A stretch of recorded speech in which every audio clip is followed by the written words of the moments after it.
Саламатсыңарбы? Жаңы жылыңар менен. Бул жыл силердин баарыңарга жакшы жыл болсун. Англис тилди жакшы үйрөнө өргүлө. Ийгилик каалайм. Бүгүнкү сабагыбызда болсо кыргызча сүйлөмдөрдү англисчеге которобуз.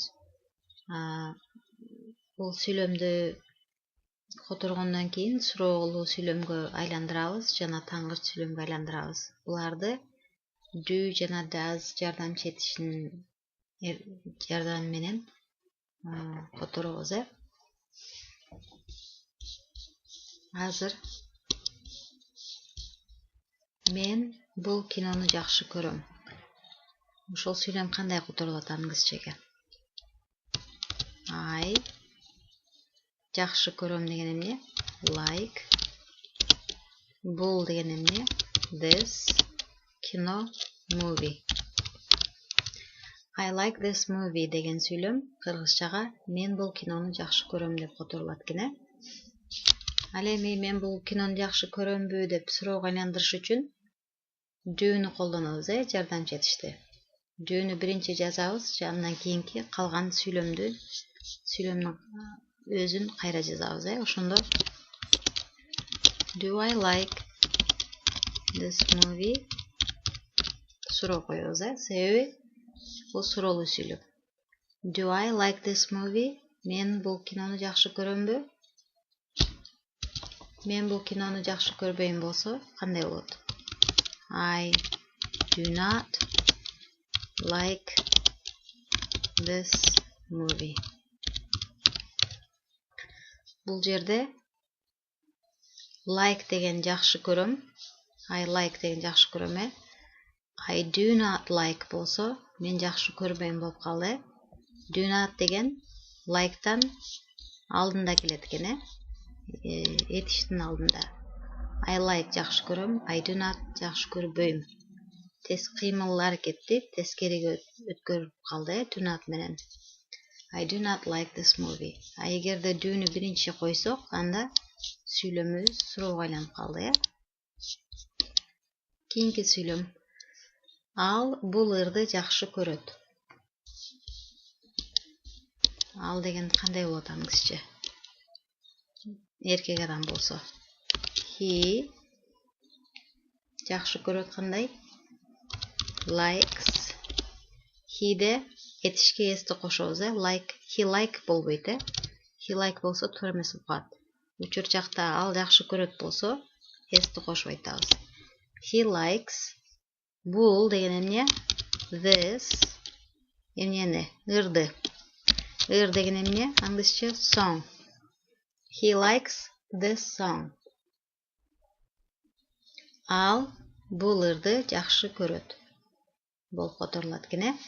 Англис тилинде этиш ар дайым сүйлөмдүн ээсинен кийин келет экен. He likes, ал жакшы көрөт.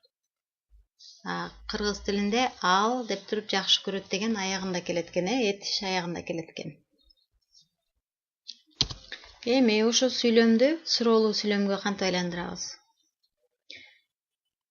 He де does колдонулат, Does'ды биринчиге койсок суроо болуп калат. Does he like this song? Ал бул ырды жакшы көрөбү? Does he like this song? Ал бул ырды жакшы көрбөйт болсо кандай болот? Ал деген he жакшы көрбөйт. Эмне кылабыз? Does not деген эмне болот? Кыймыл аракетти тескериге өткөрөт, жакшы көрбөйт.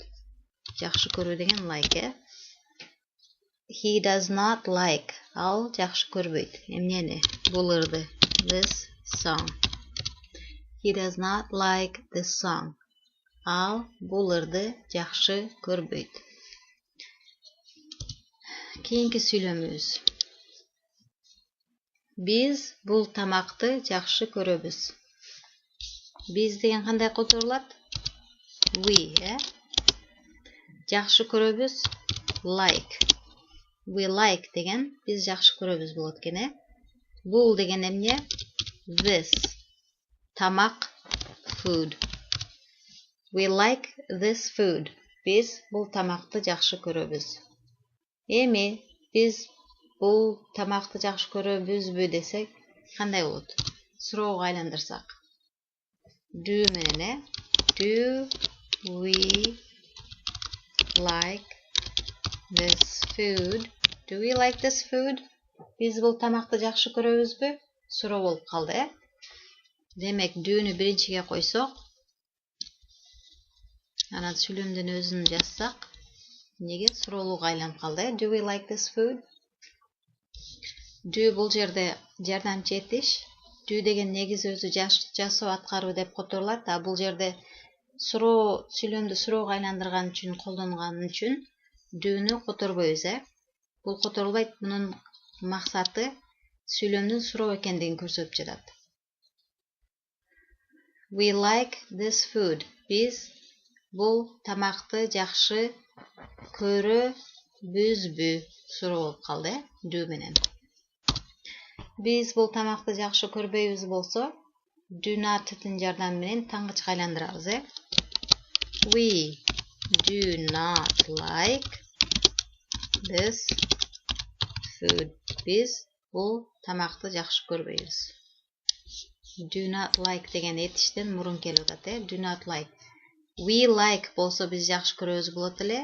We do not like деген биз жакшы көрбөйбүз болуп калды, Сүйлөмүбүз тескери болуп калды. Үйдөн, homework. Үйдөн өзүңөр бул эки сүйлөмдү биринчи которгула, андан кийин суроого өткөргүлө, андан кийин таңгыч сүйлөмгө өткөргүлө. Алар бул китепти жакшы көрүшөт, ал бул оюнду жакшы көрөт. Ушул сүйлөмдөрдү которуп, суроого айландырып, жана таңгыч сүйлөмгө айландырып, жазып, комментарийге калтырып кеткиле, мен текшерип берем. Анда эмесе ушуну менен сабагыбыз бүттү. Бүгүнкү сабагыбыз эмкиде дагы улантабыз. Have a good night. Talk to you soon. Bye bye.